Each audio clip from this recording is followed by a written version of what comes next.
how's it going? Today I bring to you a view of downtown Kidville. I am here on this block. It's not my personal block, but it is a great place because I am very close to many amenities, shops, and the library is by here, restaurants. We got gyms down the street, we got schools, we got the hardware store, all kinds of really important things within the vicinity. When a whole bunch of people live together, you need a whole bunch of things to meet their needs, right? You need things that are going to meet the needs of the people that live there.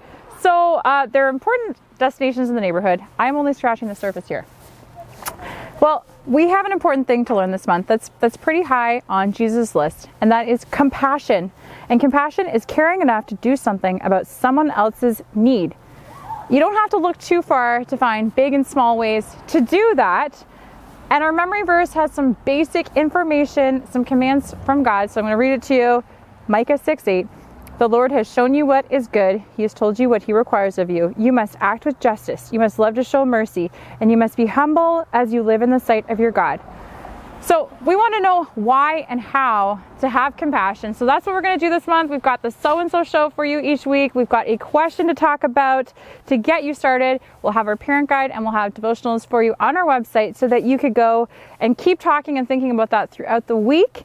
And so I would love to know if you have found a way to show compassion to someone in your neighborhood. And of course, your neighbors are not just the people that live next door to you. They are people that you encounter every day in all kinds of capacities.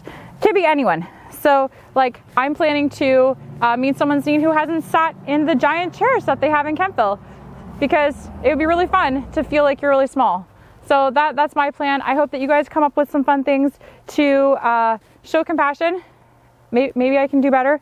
I guess we'll see. So we'll see you soon. Oh yeah, okay, sure. All right, that passed me. Uh-oh. There's a window there? Yes! Shh! Oh. Mr. Beauregard has weeds growing up around his mailbox. That's a violation. Weeds.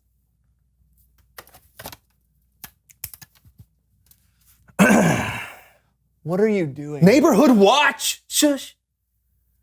Oh, look at that. Miss Franklin's walking her dog without a leash. Doesn't she know how dangerous that is? Danger. Oh, what? Longbeard Carl has mismatching flower pots? Unbelievable. All right. Who else? Is that squirrel trying to get into my yard? Oh boy, not on my watch! Not now, squirrel. Hey, you look at me. You look at me right now. Hey, what are you doing? Get back. Oh, no, no, no, no.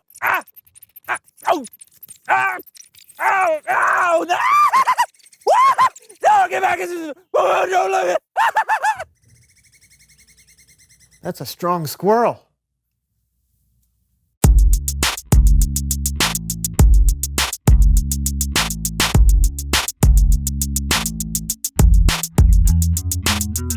Hey everybody, I'm Brandon. I'm John. You're watching the So-and-So Show. And John is watching his neighbors. I knew something fishy was going on. What do you see? Well, I see strangers, a moving van, people moving boxes in and out of the house next door. Sounds like you have some new neighbors moving in. New neighbors? Yep. What do I do? What do I do? This is a big deal. You could go meet them after we finish the show. Well, I can't just walk over there and talk to them. I have to bring something, do something, be a good neighbor. Sounds like you're putting a lot of pressure on yourself. No, I'm not. I just want to be a good neighbor. Oh. Okay, maybe we need someone to help us. Please welcome... Someone who knows stuff. I'm Melinda Manners.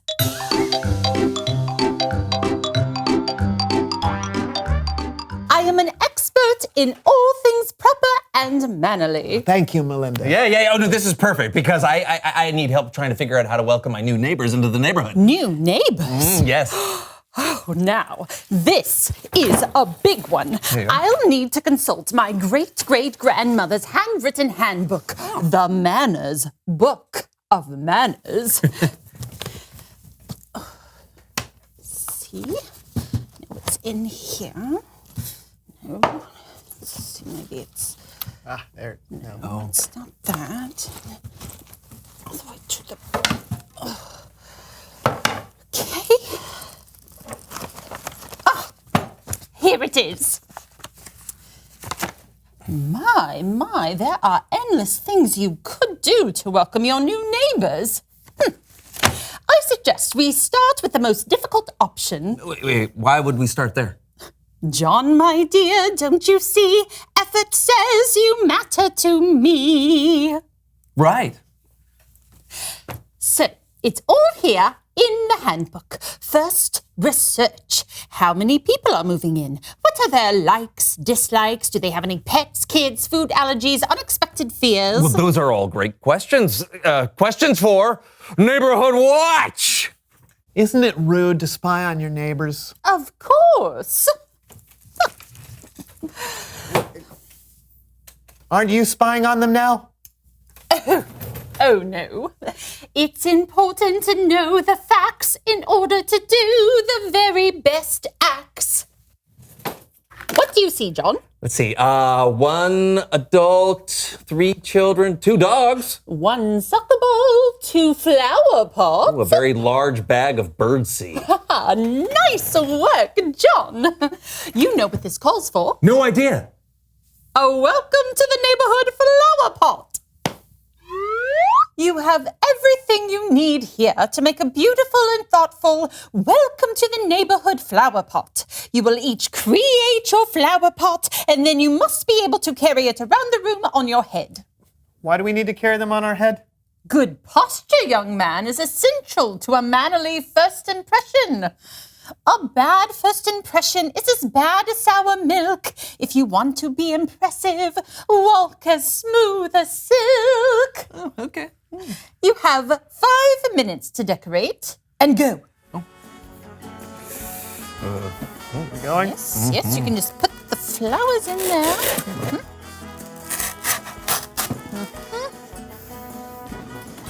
Okay. Don't forget to add the candy. Oh, right. Oh, I thought this Savoring was for the me. Candy? No. Butter goes on the flower. Yes, so birds are really attracted to the peanut butter and the seed holds it on. Nice, very nice. Yes. Here it is. Oh, you are very good at this. You have done this before, sir, I'm sure. Yes. Beautiful work, yes.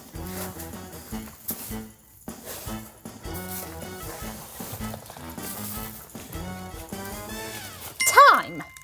Now to practice carrying them over to the new neighbors.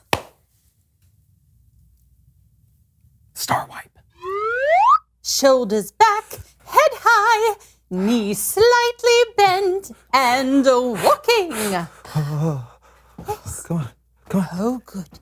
Balance, breathing in and out, staying calm. Ow. You know, I think John can be a good neighbor if he's not balancing something on his head. No, I have to walk like silk. We might be missing the point here. True, it's not mannerly to get so upset. I am not upset! You are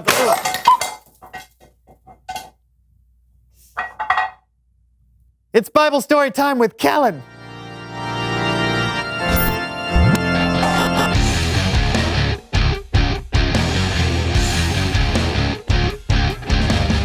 Hello. Hey, Kellen. What are we talking about today, Kellen? Great question. Today we're talking about a time that Jesus talked to a Samaritan woman at a well in Samaria. That's right. And what better way to learn about this historic moment than to hear from the woman herself? Hello? Hello, and welcome to Behind the Bible.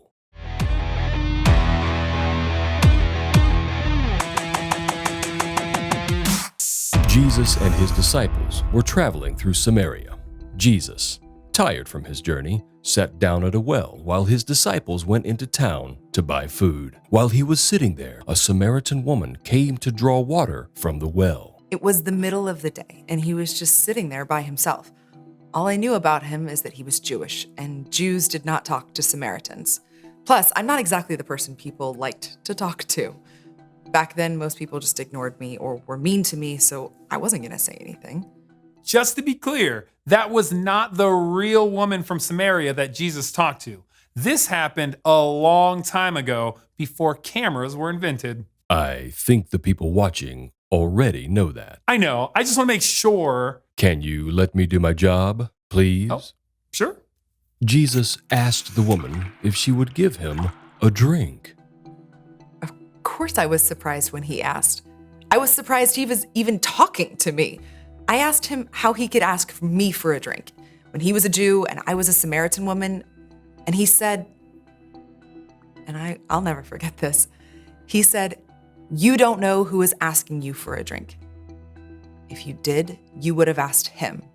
He would have given you living water." Sounds crazy, right? I mean, how could I ask him for a drink? He didn't even have anything to get water with. And who's ever heard of living water? Jesus told her, "Everyone who drinks the water from the well will get thirsty again. But whoever drinks the water I give will never get thirsty." When the woman asked Jesus for this living water, he told her to go get her husband. But Jesus knew that she had no husband. In fact, Jesus knew everything about her. That's right. I know. It blew my mind, you know? How could a stranger know all about my past? He knew all the mistakes I'd made, all my sins, but he was so kind about it. He wasn't embarrassed or mad he just saw me for who I was and knew me. That's when I realized he was no ordinary man. Jesus told her the truth about himself, that he was the Messiah, the Savior of the world that the people had been waiting for. And that's when his disciples returned from getting food. Yeah, we were surprised to see him talking to a Samaritan woman, but we didn't say anything. Jesus was always surprising us with who he talked to. He cared about everybody. There wasn't a single person he thought of as not worth his time or attention. I guess we should all be like that, huh? When I found out I was talking to the Messiah, I could barely believe it. I left my water jar. Cannot believe I did that. And I ran into town just shouting at people, "Come see a man who told me everything I've ever done. Could this be the Messiah?" It was amazing. And I think people came to see him in part just because of how excited I was. They wanted to see for themselves what I was talking about. It was like the whole town came up to see Jesus. They begged him to stay with them, so we stayed there for 2 days. And so many people believed in him. They believed in Jesus as the Savior of the world. It was incredible. That day changed me. He changed me. I won't ever be the same again. Jesus showed the woman who he really was, the Savior of the world. And because of her response to him, many people in her town met him and believed in him too. This has been Behind the Bible. That was really awesome. That was a great narration. Yes, I know. Okay. Hey, what did you guys think? That was great. Yeah, Jesus changed that woman's life. And saved her city. Yep. Jesus showed this overlooked woman that she mattered. And she responded by sharing the good news with everyone she knew. It's important to remember that no matter who you are, where you're from, or what you've done, we still matter to Jesus. Thanks, Kellen. You betcha. Wow. So Jesus is amazing at showing people that he cares for them. Yeah, everyone matters to him. Oh, reveal the question. Who matters to you? Yeah, your parents, friends, a new neighbor, perhaps? Yeah, we all have people in our lives who matter to us, and there are lots of different ways we can show them that they matter. Yeah, and it's really important to show them because people who matter to you might not know it. Oh, that's right. Yeah, you can show people they matter by telling them or by doing something kind for them. Yeah, even just making time to talk to someone like Jesus did can make their day. Think about that, and we'll see you next time. I'm Brandon. And I'm John, and this was the So-and-So Show! This is a fish from 1948. It smells like cat litter, which is not great.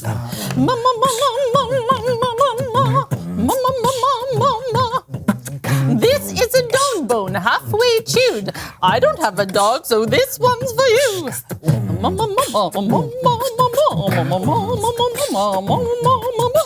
Everybody likes freshly baked goods. Nothing says manners like an oven full of foods.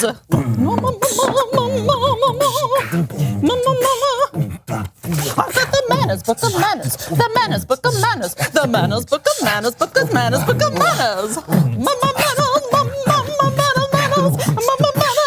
Now bring it home, boys.